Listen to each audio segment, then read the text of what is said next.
Los cadáveres llenaban las calles, y aún así una voz cantaba dentro de la iglesia. Gregorio no rezaba por miedo, sino por compasión. En medio de la peste ordenó procesiones públicas, pero nadie sabe lo que escuchó mientras pasaban frente al castillo de Sant'Angelo. ¿Cuántas veces has gritado en el silencio, esperando que el cielo responda? ¿Alguna vez sentiste que tus oraciones eran lo único que sostenía el mundo? San Gregorio no solo fue papa, fue testigo de un canto que nadie más escuchó. Dicen que ese día el arcángel Miguel descendió con su espada aún manchada de sangre, y lo que le dijo al oído jamás fue escrito en los libros.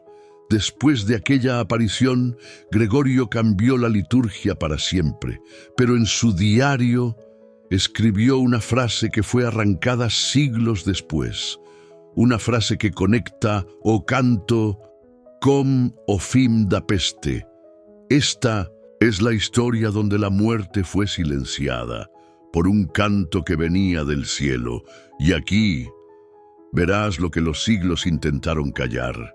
Capítulo 1. Campana en la noche pútrida. Roma no dormía.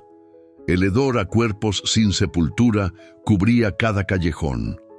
La peste, como manto invisible, se colaba por las ventanas cerradas y los templos vacíos. No había distinción. Cayeron nobles, sirvientes, clérigos y niños. El lamento se volvió la única música de la ciudad. Era el año 590. A la sombra del Aventino, una pequeña campana rompió el silencio. No era hora de misa ni funeral. Sonó sola, aguda como llamada de lo alto. Algunos vecinos cayeron de rodillas creyendo que un ángel había descendido.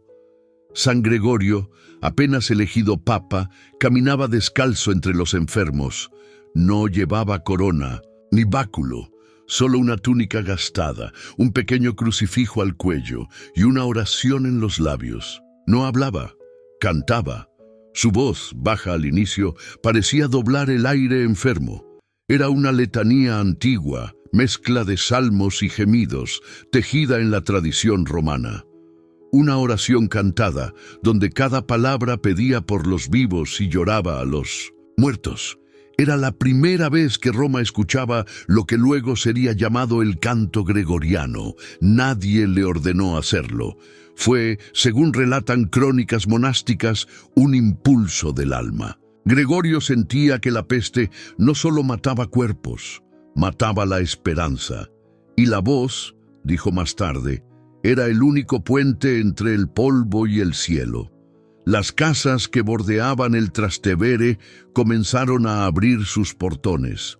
Algunos moribundos se arrastraron hasta el umbral para escuchar mejor. La melodía no era perfecta, pero sí sagrada. Tocaba una cuerda que ninguna medicina alcanzaba. Una anciana que había perdido a 3 hijos, según se preserva en relatos locales, dejó de llorar al escuchar el canto. No sé si es Gregorio, dijo, o si es San Miguel quien canta. El rumor se extendió como antídoto. La peste no había cesado, pero el alma ya no estaba sola. Un joven diácono escribió en su diario: «Lo vi levantar las manos mientras cantaba. El aire se volvió más claro, y aunque seguían muriendo, la ciudad respiró distinto». Ese testimonio, hoy casi olvidado, fue preservado en un códice del monasterio de Monte Cassino. Caminando por el foro, Gregorio se detuvo ante una estatua caída de Júpiter. No la miró con desprecio, sino con compasión. Cantó frente a ella como si le rogara abandonar la ciudad. Un soldado lo observó y dijo en voz baja: «Ese hombre le canta a los demonios para que se vayan». En la colina del Janículo, un grupo de monjes comenzó a responder a su canto desde lo alto. Sin ensayar, sin partitura, simplemente replicaron las frases como ecos divinos. Nacía allí la primera procesión cantada contra la peste, sin incienso ni palio, solo con fe. Los enfermos de San Pedro in Vincoli contaron después que cuando la voz de Gregorio pasaba cerca, el aire dejaba de oler a podredumbre. Algunos recuperaban la conciencia, otros, justo antes de morir, sonreían como si vieran algo más allá. En una plaza, un niño abrazó a su madre fallecida mientras el Papa cantaba cerca. Levantó la mirada y gritó: «Mamá se fue al cielo porque lo oyó a él». Varios ciudadanos lloraron sin saber por qué. El canto los tocaba sin explicar nada. Una leyenda recogida en un códice visigodo relata que esa noche un monje ciego escuchó la campana y sin saber cómo llegó hasta Gregorio. «La voz me guió, no los pasos», escribió.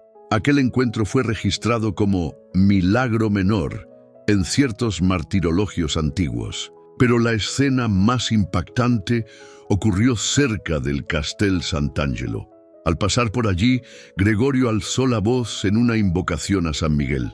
En ese momento, afirman testimonios antiguos, muchos vieron una figura brillante sobre la fortaleza. Era el arcángel envainando su espada.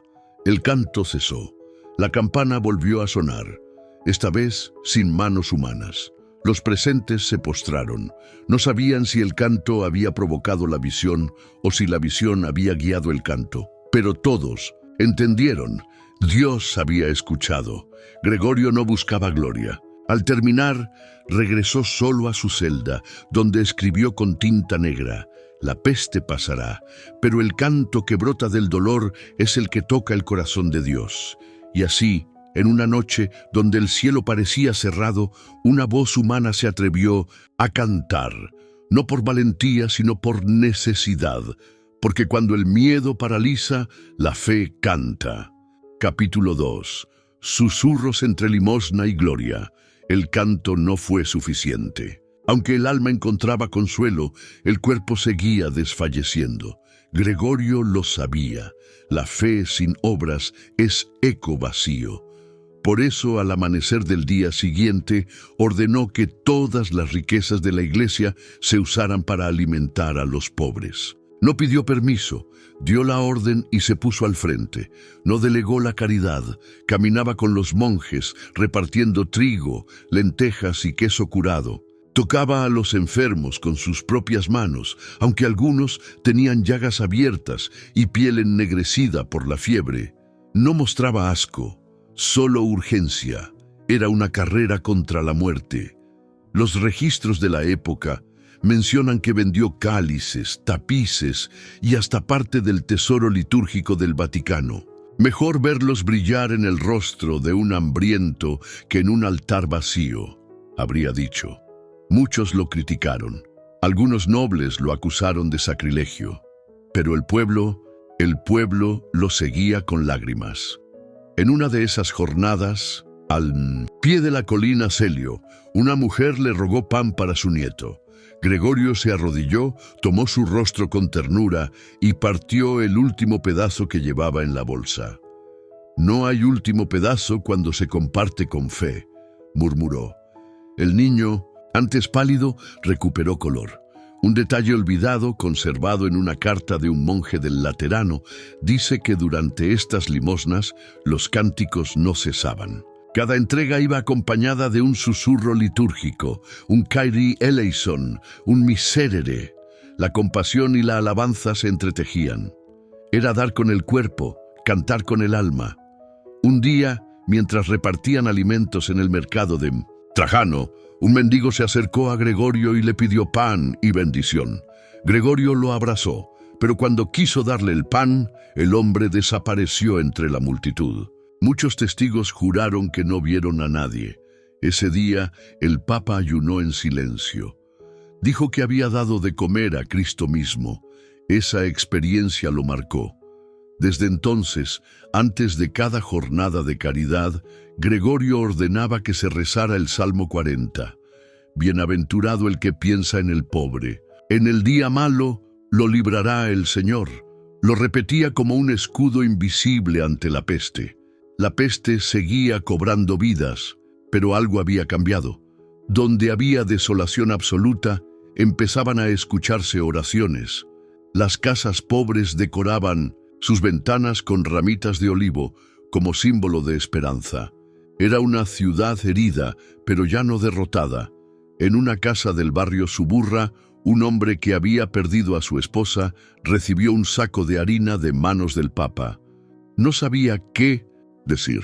Al abrir el saco, encontró junto al grano un pequeño crucifijo de madera.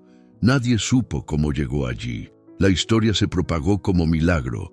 Gregorio también visitaba a los que no podían salir, ancianos, mujeres encintas, niños huérfanos. A cada uno les dejaba no solo alimento, sino palabras que sanaban más que el pan. Dios no está lejos del que sufre, decía mientras secaba las lágrimas de una madre. Un elemento poco conocido es que en esos días el Papa inició una práctica personal. Cada vez que daba una limosna, recitaba interiormente el nombre de un santo. Era su forma de consagrar cada acto a lo eterno. Pan por carne, oración por alma. El clero comenzó a imitarlo. Los diáconos salieron a las calles, las monjas cocinaban día y noche, y algunos templos se convirtieron en albergues temporales. La iglesia, que antes parecía distante, se volvió madre que alimenta, cuida y llora con sus hijos. Una noche, Gregorio regresó al convento con la túnica manchada de sangre seca. No era suya, había cargado a un joven enfermo durante horas. Alguien le ofreció agua. Él respondió: «Hoy serví al rey con mis propias manos». Nadie volvió a verlo como un simple papa. En las crónicas del monasterio de San Andrés, un fraile escribió: «Nunca escuchamos a Gregorio predicar desde el púlpito durante la peste. Su homilía fue su entrega». Esa frase quedó grabada en un muro del convento, en tinta roja, como legado silencioso. Con el tiempo, la ciudad comenzó a cambiar. La muerte no desapareció, pero el miedo perdió fuerza. Cada plato entregado, cada canto susurrado, cada gesto silencioso era una grieta en la oscuridad. Roma devastada empezaba a recordar lo que era amar. Gregorio no buscaba reconocimiento, dormía poco, comía menos. Decía que el alma no necesita descanso cuando Dios es su fuerza. Y cada mañana, con voz rasposa por el frío y el canto, salía de nuevo con su costal de pan y su crucifijo al pecho. En los últimos días de la peste, muchos lo veían pasar y decían en voz baja: «Ahí va el canto de Dios vestido de hombre». Porque en medio del hambre y del hedor, su presencia traía un aroma distinto, como de cielo. Capítulo 3. El Cristo de los transeúntes. Las calles de Roma aún ardían de fiebre. Las plegarias se mezclaban con gemidos y las campanas no dejaban de sonar por los muertos. Pero fue en ese contexto que ocurrió un hecho que cambiaría para siempre la forma en que Roma rezaba. Un simple crucifijo y una mirada. Gregorio caminaba por el rione Parione cuando sus ojos se detuvieron en una vieja imagen de Cristo colgada sobre una tienda cerrada. Era pequeña, de madera oscura, agrietada por el tiempo, pero había algo en sus ojos tallados que lo detuvo. Algo que parecía vivo. Se acercó. La calle estaba desierta y el aire olía a humedad y sangre seca. Gregorio alzó la mano como quien busca tocar lo que no entiende. Al hacerlo, el crucifijo se balanceó ligeramente, aunque no había brisa. En ese instante, según relatan ciertos monjes, su rostro cambió. «Se inclinó hacia mí», dijo más tarde a su escriba personal. No era ilusión, fue un llamado. Desde ese día, decidió cargar consigo ese crucifijo a todas partes, no como amuleto, sino como guía. A cada paso lo colocaba frente a los enfermos. No hablaba, dejaba que Cristo mirara por él. Un testigo, el joven diácono Sebastián, escribió: «No era devoción común, era como si esperara respuestas del rostro tallado, como si Cristo mismo le hablara con ojos de madera». Este relato fue preservado en un códice menor de la abadía de Farfa. Una tarde, Mientras cruzaban el puente Sublicio, una mujer cayó de rodillas al ver el crucifijo que Gregorio sostenía. No dijo nada, solo lloró y al mirar la imagen murmuró: «No me olvidaste». Era viuda. Había perdido a sus 3 hijos en la peste. Ese día comió por primera vez en semanas. Otro hecho insólito ocurrió frente a la Basílica de Santa María in Cosmedin. El Papa mostraba el crucifijo a un grupo de enfermos cuando una paloma descendió y se posó sobre la cruz. Nadie se movió. La paloma permaneció ahí por minutos, mientras Gregorio entonaba una letanía suave. Los que estaban cerca comenzaron a llorar. Uno de ellos, un niño con fiebre alta, se aferró al manto del Papa y susurró: «¿Él vendrá por mí también?». Gregorio no respondió. Solo colocó el crucifijo sobre su frente y rezó. Al día siguiente, el niño abrió los ojos sin fiebre. Se dice que, en una de esas jornadas, el Papa encontró una columna caída con inscripciones paganas. Allí colocó el crucifijo sobre el mármol y exclamó: «Donde antes se adoró al falso poder, ahora brille la misericordia». Esa escena fue esculpida siglos más tarde en la cripta de San Clemente. Pero no todos aceptaban esta práctica. Algunos miembros del clero lo acusaron de superstición. «La fe está en la palabra, no en la imagen», le reprocharon. Gregorio respondió con serenidad: «La palabra se hizo carne, y la carne fue clavada en esa cruz. ¿Qué mayor predicación puede haber que ese silencio de amor?».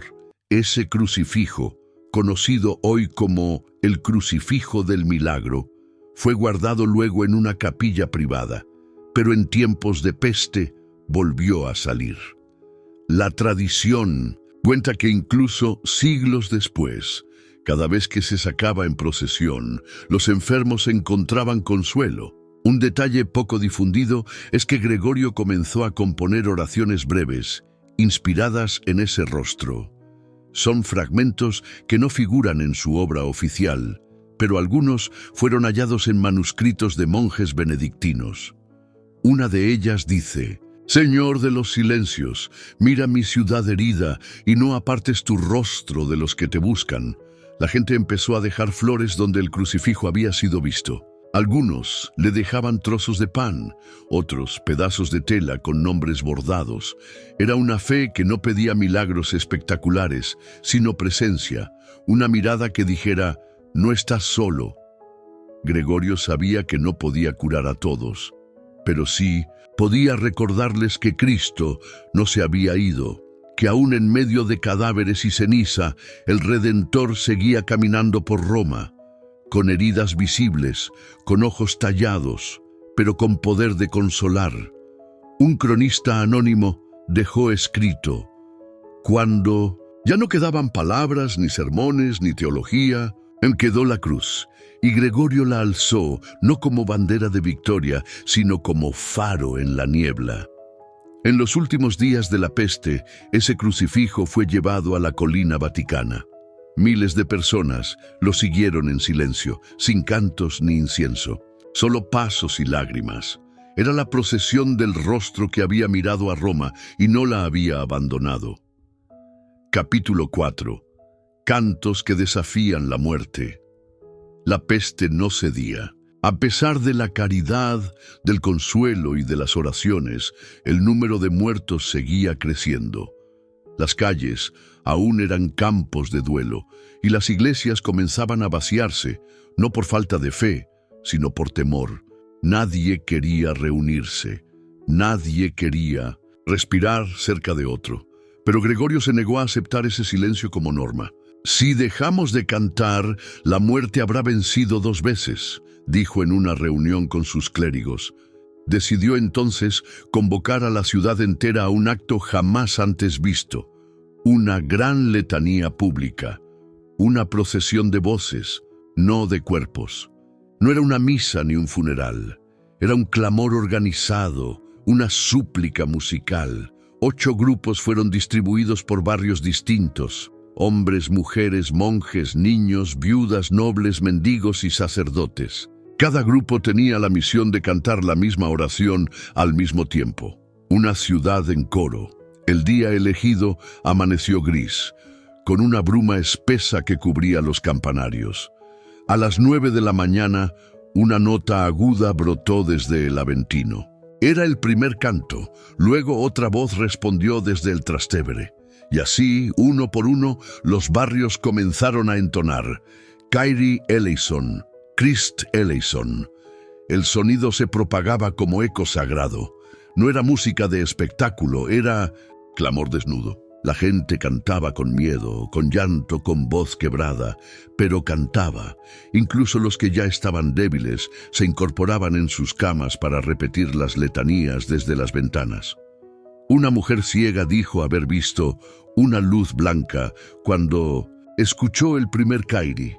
Un niño gritó que las nubes se abrían, un soldado abandonó su puesto y se unió al canto, dejando caer la lanza. Aquel día, Roma volvió a respirar, no con los pulmones, sino con el alma. Gregorio caminaba descalzo por la vía sacra, encabezando el grupo de los monjes. Llevaba el crucifijo del milagro en alto, pero esta vez no lo mostraba en silencio. Cantaba. Su voz grave marcaba el ritmo de los salmos, como tambor sagrado. Señor, ten piedad de tu pueblo. Los edificios devolvían el eco como si respondieran. Las aves callaron, incluso los perros, según relatan algunos escritos, dejaron de ladrar. Fue un silencio profundo, roto solo por las voces humanas que, al unísono, perforaban la atmósfera pesada de la ciudad. Una tradición preservada en un códice carolingio relata que en medio del canto, varios testigos vieron figuras blancas caminando entre los grupos. No tocaban el suelo, no hablaban. Algunos creyeron que eran ángeles, otros pensaron que eran almas salvadas por el canto. Lo cierto es que, al terminar la procesión, algo había cambiado. El aire se sentía menos denso. La ciudad no se había curado, pero había recobrado su pulso. La liturgia había dejado de ser un acto ritual, se había convertido en combate. Un elemento poco conocido es que Gregorio no improvisó la estructura. Había pasado noches diseñando el orden exacto de las letanías, la cadencia de las respuestas y la elección de las palabras más antiguas. Rescató fórmulas del griego bizantino, del hebreo salmódico y de la tradición latina más antigua. Entre cada invocación se intercalaban súplicas breves. Líbranos, Domine. Salva a tu pueblo, Señor. La repetición era intencional. Gregorio sabía que la mente cansada no puede retener discursos largos, pero sí frases breves como flechas, palabras que se clavan en el corazón. Un testimonio de una monja de San Sisto, hallado siglos después, dice que mientras cantaban, ella sintió una mano posarse sobre su hombro. Al voltear, no vio a nadie. Pero sentí que el cielo entero nos oía, escribió, como si Dios mismo caminara al ritmo del canto. Cuando el sol comenzó a descender, los cantos fueron cesando uno a uno. La ciudad quedó en un silencio profundo, pero no vacío. Era el silencio después de una batalla. La gente regresó a sus casas sin festejos ni abrazos, solo con los ojos brillando de algo nuevo. Esperanza. Gregorio regresó solo al Laterano. Se arrodilló ante el altar y oró en voz baja. Señor, si hoy no curaste los cuerpos, al menos has sanado nuestros corazones. No permitas que tu pueblo olvide cómo se canta cuando duele. Esa procesión fue el germen del canto gregoriano como práctica litúrgica sistemática.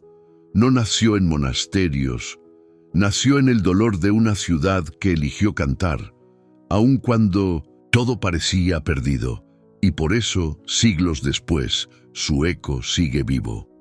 Capítulo 5. Oscuridad rota por coros celestiales. Aquel canto no terminó con la procesión. Algo se había activado en el corazón de Roma.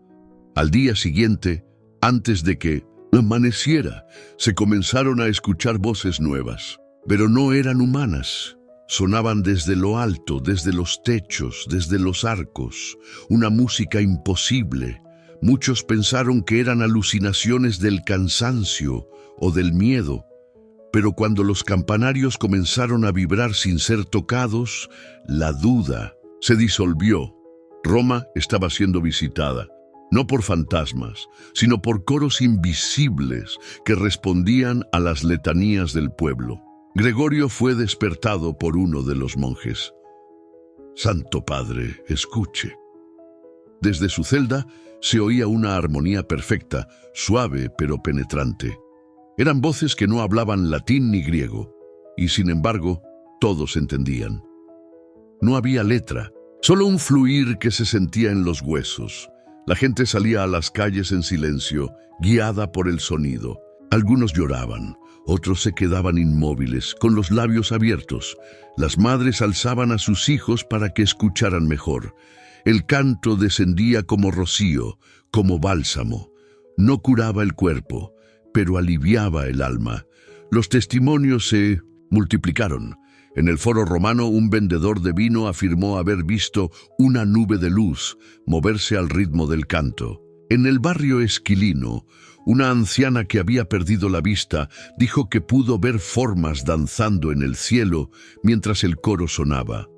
Una carta del diácono León, preservada en un manuscrito visigodo, relata que el canto fue más intenso cuando pasó frente al templo de Saturno, como si estuviera reclamando el espacio.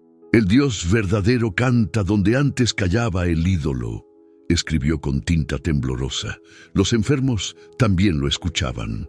En el hospital improvisado junto a San Juan de Letrán, una docena de pacientes entraron en trance.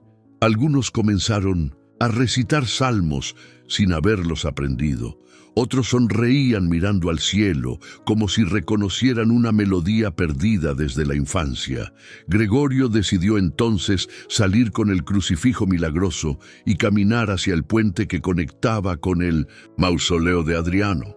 Iba solo, descalzo, con la mirada fija. Sentía que debía ir ahí. Ese lugar, antes símbolo de poder imperial, ahora sería altar del cielo. Al llegar, el canto se hizo más fuerte. Los testigos describieron un estremecimiento en el aire. El Tíber pareció calmar su corriente y entonces ocurrió lo imposible. En lo alto del mausoleo apareció una figura alada, resplandeciente, envainando una espada. Era San Miguel. Gregorio cayó de rodillas. El pueblo desde lejos también se postró. El coro celestial seguía, pero ahora sonaba como si viniera desde el mismo arcángel. No había palabras, solo certeza. La peste comenzaba a retirarse. Una nube perfumada descendió sobre la plaza. No era incienso. Olía a flores que no crecían en Roma. Los médicos no sabían cómo explicarlo, pero ese día ningún nuevo enfermo fue reportado en la ciudad. Algo invisible había cambiado de rumbo. Los cronistas posteriores llamarían a ese momento la tregua del cielo. No fue un milagro inmediato, sino un giro lento, sereno, como el ocaso de una tormenta. Los cadáveres ya no se acumulaban. Los lamentos fueron dando paso a cánticos de agradecimiento. Gregorio, al regresar al convento, escribió una breve oración. «Señor, tu canto fue más fuerte que la muerte, que nunca dejemos de escucharte, aun cuando el mundo grite lo contrario». Esa oración fue grabada siglos después en piedra, en la entrada del Castel Sant'Angelo, un detalle simbólico que muchos pasaron por alto. El arcángel no blandía la espada, sino que la guardaba. No venía a castigar, sino a sellar la paz. El gesto era claro. El juicio había sido suficiente, y la misericordia había vencido. Desde ese día, cada vez que los romanos pasaban frente al mausoleo, alzaban la vista. Algunos hacían la señal de la cruz, otros dejaban flores. La peste los había herido profundamente, pero también les había revelado que no estaban solos en el sufrimiento. El canto desapareció lentamente en los días siguientes. No hubo despedida ni último acorde. Simplemente cesó. Pero algo había quedado impregnado en las piedras, en el aire, en la memoria del pueblo. Un eco celestial que seguía vivo en cada kairi, en cada misa, en cada oración nocturna. Capítulo 6. La tregua del cielo. La peste no desapareció de golpe. Se retiró en silencio, paso a paso, como una sombra al caer la tarde. Los entierros seguían, pero eran menos. Los gritos menos frecuentes. Roma despertaba de su pesadilla, aún herida, pero con un suspiro nuevo en el pecho. Las personas comenzaron a salir sin temor. Los templos se llenaban otra vez, no por rutina, sino por agradecimiento. En las plazas, donde antes solo se oía llanto, ahora resonaban himnos suaves, como ecos del canto celestial que había descendido días atrás. Gregorio no proclamó victoria, no hizo alardes. Caminaba por la ciudad como siempre, con sandalias gastadas, el crucifijo al pecho y la mirada serena. Cuando le preguntaban cómo terminó la peste, respondía con una frase que quedó en la historia. No terminó, fue detenida por la compasión. Las calles volvieron a la vida. Panaderos que habían cerrado reabrieron con ofrendas de pan gratuito. Los niños jugaban cerca de las fuentes y muchos colocaban velas en las esquinas donde habían fallecido sus familiares, como señal de que la memoria y la gratitud podían convivir. El pueblo no olvidó lo vivido. Cada cicatriz, cada tumba, cada lágrima derramada quedó grabada en el alma colectiva, pero también quedó el recuerdo de la voz que cantó cuando todos callaban, del rostro de Cristo que caminó entre escombros, del Papa que no huyó. Un gesto marcó para siempre ese cierre sagrado. Gregorio subió al Castel Sant'Angelo, donde había visto al arcángel. Lo hizo en silencio, acompañado solo por 2 monjes. Llevaba una pequeña cruz de madera que él mismo talló. Allí, en lo alto, clavó la cruz y se arrodilló.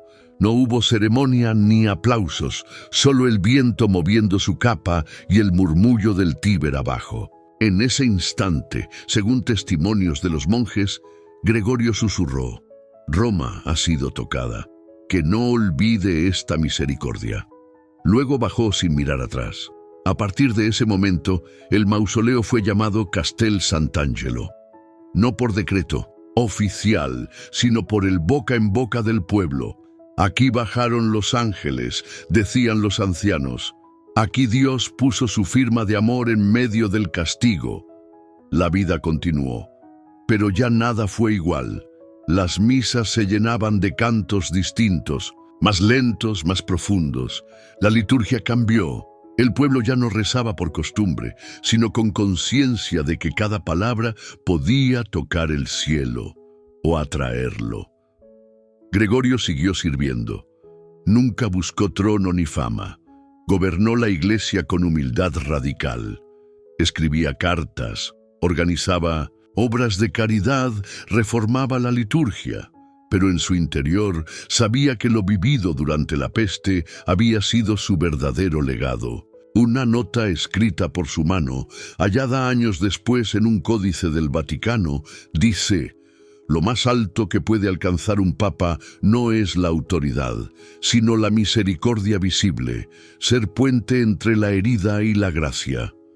Esa línea se grabó siglos después en mármol, en la basílica que lleva su nombre. En los años posteriores, cada vez que Roma enfrentaba alguna calamidad, inundaciones, guerras, hambrunas, se recordaba la letanía del Santo Gregorio.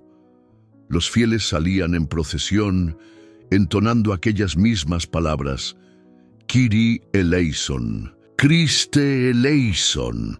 Era como si la ciudad supiera que el cielo escucha, pero solo cuando el clamor nace del corazón quebrado. Hoy, siglos después, miles de peregrinos cruzan el puente hacia el Castel Sant'Angelo sin saber que pisan suelo sagrado Bajo cada piedra hay lágrimas, cantos, muertos y un milagro que no hizo ruido, un milagro que no fue rayo ni fuego, sino música y compasión. Y así Roma fue sanada, no por fuerza sino por canto, no por estrategia sino por fe, no por ejército sino por un hombre que decidió no huir. Y en cambio, cantó. Capítulo 7. El eco que aún canta. San Gregorio Magno no fue grande por el título, ni por la sede que ocupó, ni por las reformas que implementó. Fue grande porque en medio del terror eligió no callar, porque cuando todos temblaban, él cantó. Su voz no era poderosa, pero estaba llena de fe. Esa es su herencia. Su canto fue más que música. Fue consuelo, clamor, resistencia y ternura. Fue la voz de una ciudad herida que no quería morir sin haber elevado una súplica al cielo. Y por eso, al recordar su vida, no solo admiramos su obra, nos sentimos parte de ella. Hoy, siglos después, también vivimos sombras, enfermedades del cuerpo, del alma, del mundo, miedos que nos cierran la boca, rutinas que nos enfrían la fe. Por eso, al mirar al cielo, necesitamos más que respuestas. Necesitamos aprender a cantar de nuevo. Aprender a confiar como Él, que no pidió milagros ruidosos, sino presencia silenciosa, que no esperó que pasara la tormenta, sino que se adentró en ella con un salmo en los labios, que no exigió seguridad, sino la oportunidad de servir aún con el cuerpo agotado. Señor Dios eterno, que habitas en el silencio y en la alabanza, hoy elevamos esta oración recordando a tu siervo, Gregorio, pastor fiel, cantor de lo invisible, puente entre el dolor humano y tu gloria. Concédenos, por su intercesión, la gracia de no callar en el sufrimiento. Danos una voz que no murmure quejas, sino esperanza. Enséñanos a cantar, aunque la garganta tiemble, a entonar tu nombre, aunque el miedo nos paralice, a bendecirte cuando el alma esté herida. Como Gregorio, haznos sensibles al dolor ajeno, que nuestros ojos, como los suyos, reconozcan a Cristo en el pobre, en el enfermo, en el que llora solo, en el que ya no espera. Que nuestras manos repartan pan, pero también consuelo, y que nuestras palabras sean bálsamo, no juicio. San Gregorio, tú que escuchaste coros celestiales en la peste, ruega por nosotros cuando el mundo parezca oscuro.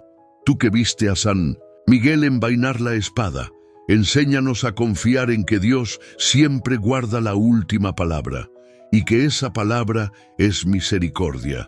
Que en cada misa, en cada letanía, en cada canto escondido, resuene algo de lo que tú nos enseñaste. Que la Iglesia no olvide que cantar también es luchar, y que rezar no es solo pedir, sino ofrecer el corazón como incienso vivo. Padre bueno, que hiciste de Gregorio un eco de tu voz, haznos también a nosotros ecos tuyos, pequeños, imperfectos, quebrados si quieres, pero fieles, constantes, abiertos a tu voluntad. Que donde el mundo grite odio, nosotros respondamos con canto. Te lo pedimos en el nombre de tu Hijo, el crucificado que Gregorio alzó entre los enfermos, el mismo que sigue caminando por nuestras ciudades con heridas abiertas y voz firme que susurra: no temas, estoy contigo. Y si llega el día en que nuestra voz se apague, haz, Señor, que nuestra vida entera haya sido un canto, aunque débil, aunque tembloroso, pero un canto tuyo. Y que, al cerrar los ojos, lo primero que escuchemos sea el mismo coro que Gregorio oyó, el canto eterno de los ángeles. Amén.